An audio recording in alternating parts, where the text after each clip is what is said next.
welcome back to another video on Taranaki long range shooting. Today we're going to be talking about the MasterPiece Arms BA Comp rifle setup, whatever you'd like to call it. I recently started shooting for Team Guns NZ here in New Zealand on their sort of precision side of things, and maybe a few other things going forward. But the main thing at the moment I'm using of theirs is the MasterPiece Arms rifle. So thought I'd sort of make a quick video talking about a couple of the features and how we've got the rifle set up, etc. So first thing off the bat, this one's in 6mm Creedmoor. A really good middle ground cartridge in New Zealand. Mild recoil, lower end of mild recoil. You can keep a bit of velocity in it. Goes fast or a little bit slower if need be. And this should also work for me heading over to compete in Australia this year. So going to shoot the New Zealand field matches and then heading to Australia where the distances are sort of no more than 500 metres. Play the recoil game a little bit. A lot of people are going even smaller cartridges than that, 6BR, 6BRA, 6GT. But for the meantime, this will do me. There is some talk of a BA in the future, but again, at the meantime, 6mm Creedmoor is what we're sticking with. And it helps that I'm already set up to load it. I've got all the dies, brass, and plenty of that kind of thing. So 6mm Creed, again, pretty common nowadays. You can buy factory ammo. It's a good cartridge. So come to the rifle. Then the heart of it, it's a Curtis Customs Axiom Action. So I'm assuming they ship those over to MPA and then they go from there. Nice action, 3-lug design. If you can see, spiral fluted bolt. Looks cool. I mean, it's smooth, as you'd expect from a high-end action. Does the fluting help? Couldn't tell you. I've run it in a match we got particularly dusty at one time, a bit of mud, and it never slowed it down, so maybe the flutes helped with moving that dirt and shit out of the way. But the internet can argue all night about flutes on bolts, but it has it, looks cool, and it runs smooth. So anyway, barrel 26-inch. I'm not sure the exact contour. We generally run a little bit lighter contour here in New Zealand. The next barrel for when this burns out towards the end of the year will be a significantly heavier profile, and that's more around balance than anything. I've got a weight kit coming from the US for this, just to put a bit more weight in the front. I've currently got a little piece of steel bolted in there as a sort of to get me by. But yeah, so you can get heavier barrel options if you want. You can get a whole plethora of cartridges. On the front, that's the without warning T&B muzzle brake, but I'll cover that off in a separate something or other. That's not what we're here to talk about today.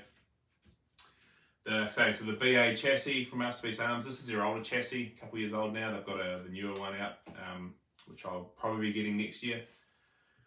Not that there's anything wrong with this chassis, man. This is a nice chassis. It's got the night vision bridge up here. Again, I'm not running night vision on this setup, and we don't really run clip-ons regardless when we do shoot at night. So what this is handy for is you're able to, see the camera, but placing your support arm forward, and it's a good reference point to put your thumb on the slider up on the top, depending how you shoot. So that's nice, and saves you pushing on your barrel, either burning your finger or adversely affecting your accuracy by pushing on the barrel. I will say with the Axiom Action, it doesn't have an integrated rail, so it is a rail that is bolted on top. I believe they have a newer action out that does have an integrated 20-minute rail. But again, this is fine. And I don't see myself having any problems with it. Okay, so back to the chassis. It is a folder. I don't use folders because this goes in a hard case anyway. What you can do is lock the folder. So there's a tension screw I've done up, and that just removed what little wobble there was. Very little, but again, I just locked it. Not interested in it folding, so essentially make it a non-folder. But for those who like to fold their rifle, that's an option. Again, standard for modern chassis, adjustable rear butt, length of pull, adjustable cheek comb, pretty standard. You got a little click, but I'll show it from that side. just click it. It's pretty straightforward, and so you're not mucking around trying to measure it and such. You can, if you got to adjust it, you can just adjust it and click it back to where you had it, or vice versa. So it also comes with the 90-degree pistol grip. Again, a rather standard feature in this era of precision shooting. Has a molded in thumb rest, which actually also integrates into the chassis nicely. This took me a little bit of getting used to, not long, but it's just slightly different from the MDT grips I've run for years. So, but again, just a slightly different feel, and it takes no time at all just to get used to where to put your finger and your thumb. Double paddle magazine release, drops mags straight away. It's no issue. This is a weighted mag, so it's going to drop really easy. Standard. This is just an accurate mag. So there's nothing. It's not like you have to pull them out. So it comes with accurate mags. These are the MDT. This is the steel polymer. Probably my favourite MDT mags I used to always run and everything. Same thing. Puts it in, drops straight out. So if you want to run MDT mags, you can run MDT mags. And I mean, if I need extra mags for a match, even though these are what I'm supplied by my sponsor, these will still work, right? So no big deal. This is a base plate extension. It doesn't extend your magazine capacity, although people on the internet tell me it does. It's just a solid block. What that does, it allows you something to grip on if you ever happen to get it jammed, I guess, and the weight makes it drop free, nice and quick. Some people like them, some people don't. I think they're pretty cool. But just be conscious that these are available from Guns NZ, I should say. They're locally manufactured for us. They will add magazine length. So if you're in a particularly tight situation, prop-wise or something, these can become a crutch if you've got not a lot of room under your rifle. I actually carry a 5-round mag in my match setup purely for that setup, for that reason. So if I need to run a real short mag, I can. But nice item, real easy to install. And if you do run a 6.5 PRC or 7-inch short action ultra mag or something, you can get special ones of these that do extend the magazine capacity, but these ones do not. And obviously here in New Zealand, if you put a extension on your 10-round magazine, you are a terrorist and you should go to jail. So keep that in mind. And obviously this rifle's clear. Bloody hell, I know I'm going to get comments. So yeah, all sits in there, easy peasy. Alright, so coming forward on the chassis, I'll do some B-roll, but on this side we've got a data card, and this just clips on to the side. On the BA chassis, they have a proprietary system for locking accessories on. On the newer Matrix Pro, I believe it's called, from MPA, they've gone away from that and gone to M-Lock. A smart move, because a universal system for attaching accessories to firearms is a great idea. Proprietary ones, albeit they work fine, it just limits what you can put on. So again, this uses I'm not sure what system's called, but it uses the MPA version of attachment. So you have to buy MPA or systems that are MPA styled to bolt on. So this data card folds out of the way. So if you've got, you're in a match and you knock it, it's just going to fold out of the way, and you're not going to have to, it's not going to get in your way and tangle on shit or in trees or in props. So real nice, easy to use, and it just flops out of the way. I just stick some painter's tape on it. I'll write my stage information, and easy as. So that's on there.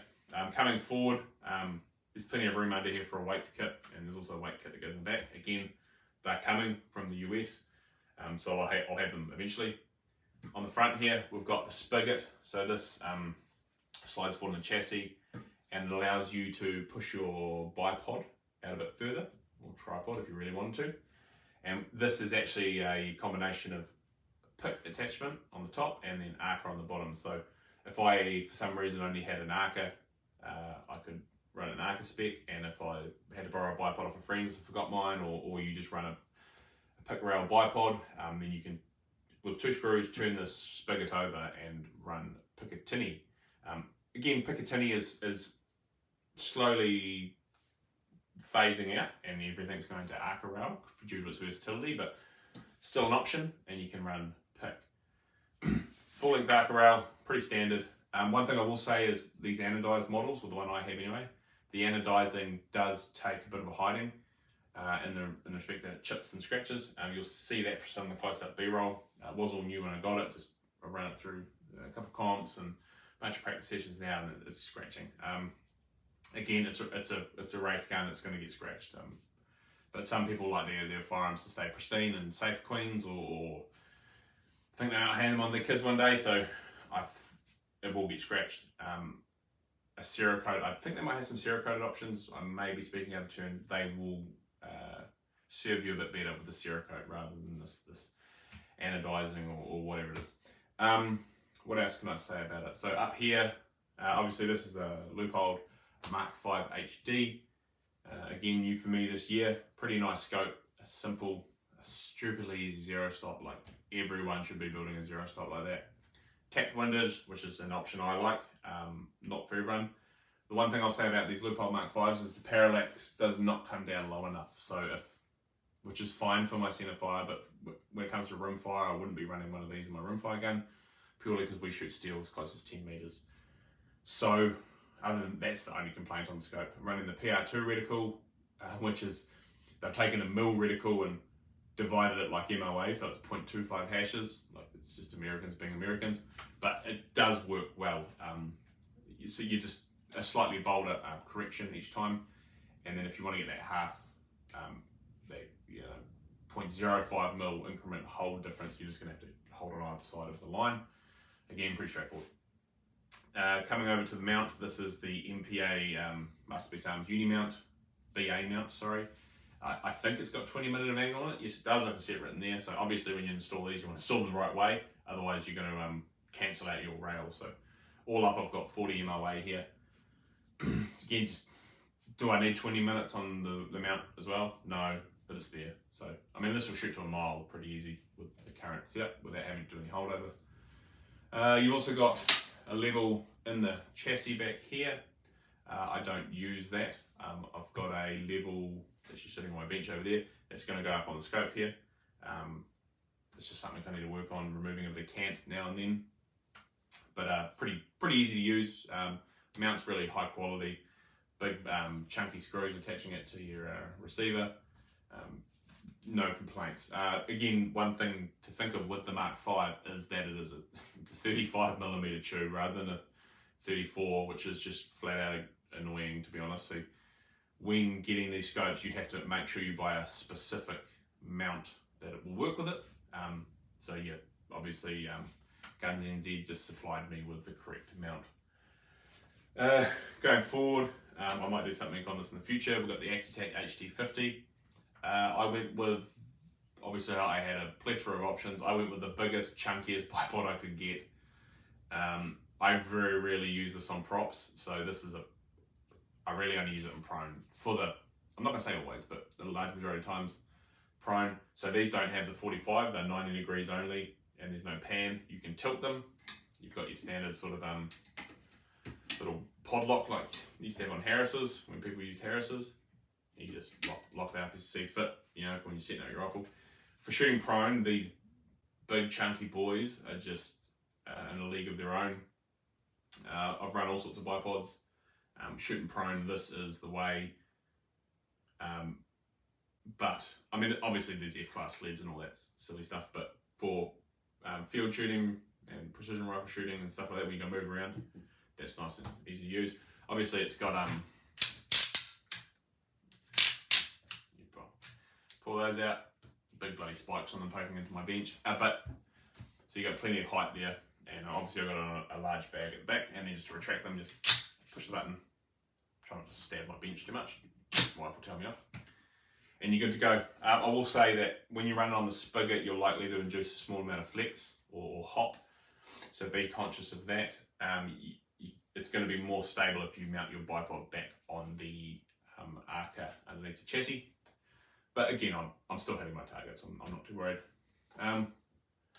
Bolts, as I said, super smooth, bolts nice. Trigger, can't really see it because it's in there, but it's a TriggerTech Special. Not the diamond, the special, but still super nice. I'm running the flat blade on this because I want to try one. Yeah, so as a complete setup with the Leupold Mark V, the Accutac bipod, the TMB, which I use because it's for tuning loads essentially if need be, if it turns to custard.